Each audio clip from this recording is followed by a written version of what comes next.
Now, it's no secret that the left-leaning Hollywood machine and the liberal stars that it produces were in the bag for the anointed to win this election. But what happens when you're in the entertainment industry and your dad or back a Republican like Mitt Romney? Well, my next guest recently found out the hard way when she was viciously attacked for tweeting the following.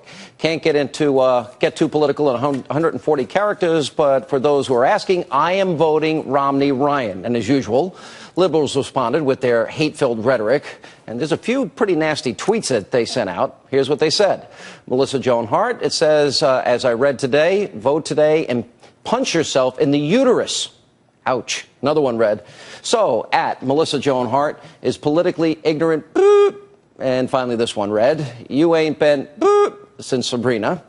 And joining me now is actress Melissa. That was a lot of bleep. That was nothing compared to what you really got. No. Some of the stuff I got was pretty disgusting. Yeah. Well, what do you attribute this to? I mean, the same thing happened to Stacey Dash when she came out and she said she was voting for Romney. Why can't you be conservative or vote for a Republican and work in the entertainment industry? You know, I learned this pretty early on Sabrina. I was 20 years old when we started the show, and it was the first time I could vote. And I did my research. I asked around. I asked questions. I looked up the issues and the candidates, and I decided who I was going to vote for. And I walked into work very proud because I grew up in the 90s with the rock the vote was the big thing. You know, everything was rock the vote. Go out and vote. You got to vote. You got to be heard. And so I was just so proud. I walked in with my I voted sticker. I was so proud of myself. Walked on the stage to start rehearsals, and everyone was like, you voted? Yeah. Okay, who'd you vote for? And I said, Dole. And oh my gosh, I learned a lesson that day. So rock the vote one way. Rock the vote for the Democrat. But only this way. Yeah. So I just, it schooled me in the fact that you just don't talk about politics in Hollywood. And, and most people don't think the way you do. But I quickly found out kind of behind the scenes that a lot of people do feel that way, but a lot of people do vote Republican. But they're afraid to say it. It's almost like a blacklist. It is sort of like a blacklist. It's a little scary. There's and I just found out that there's a Wikipedia page that says who backed Romney in the celebrity. A Wikipedia page says which Hollywood stars backed Romney. So in other words, a little blacklist. So it could be used. You know, it's funny. I've had people that work in your industry that come up to me and they'll say, I really agree with you. I really like what you're doing. Keep it up. Don't stop. But don't mention my name on the air. Yeah.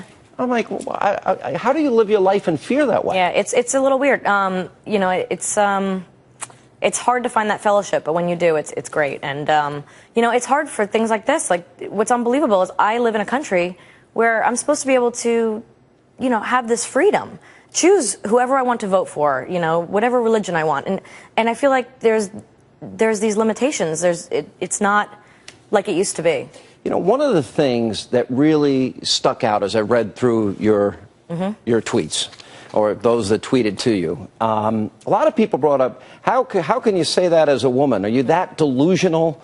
I got blasted a lot. I got blasted as, I must hate gay people if I'm that too. if I'm voting for Romney. I didn't even say I was Republican. I just said who I'm voting for. All I simply, as you read there, all I said was I'm voting Romney Ryan. That's all I said. That's all you said. I never said anything political. I never even said I was a Republican. But here's the narrative. One person tweeted you that, so you don't think women should have health care, equal rights, equal pay.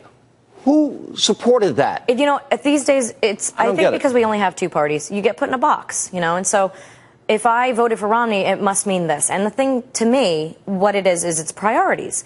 My priority right now is I just had a baby 8 weeks ago. I have 3 little boys. Yeah, they're 6, 4, and I hope they're almost 2 months so far. No, but well, my 6-year-old asked if he could be president today. So good. I just told him don't Twitter, pictures of your penis or smoking pot or anything like that. No, but so I don't even know where I was going now. But, so I have 3 boys. My priority is my family. It's their future is my priority. So for this election, I wanted to vote for their future. And to me, that's the debt is the #1 problem to me. And it's not, some of the social issues and whatnot were not at the top of my list. I don't get this part. The whole Sandra Fluck controversy. Bill Maher donates $1 million to Obama, calls Sarah Palin the C word. Any conservative ever said that about a Democratic woman be eviscerated, rightly so, in my opinion. But it seems for many women it came down to birth control, but not even birth control, that people ought to pay for your birth control. Yeah. That to me is like, I don't get how people think that the government is going to take care of every aspect of their life, because we're going to go broke. It's funny that I think it's funny that the Democrats will call the Republicans, will say that if you're not for, if you're pro-life, if you're for a baby, they don't think of it in terms of baby, they think of it in terms of women. And I think the Republicans think of it the other way. They just think about the baby, not the woman. So I think that you've got these two sides that look at it very extreme, and there is middle ground, and I think we have it right now in the country. You seem like you really don't care. Listen, join the political world. You don't seem like this has impacted you or affected you in a negative way. No, it has not. It definitely has not, because what it did, it's a little scary. At first, when I was seeing these things, I was literally up at 3 in the morning after the election, breastfeeding my little baby, reading the tweets, like apologizing to him that for his future. But I was just reading these tweets and feeding him, and it was so hurtful, and I started to get upset over it. And then I thought, after a day or two went by, I'm not going to go on Twitter anymore. I might have to delete my account. But the thing is, I don't put out hate, and I don't want to see hate on my Twitter feed. If you don't like what I have to say, don't follow me. That's I like my retweeting it. And then everybody gangs up on them. The thing is, that night I gained 20,000 followers. I may have lost 4,000, but I gained 20,000 followers. So we'll take it, 16. Hey, Melissa, good luck in your career. Very nice to meet you, and thank goodness you speak out. And I think more people should, regardless, even liberals. They can come on this program. They're always welcome. There you go. All right, good to see you. Thanks. Thank you. And coming up, Fox's own Greg Gutfeld.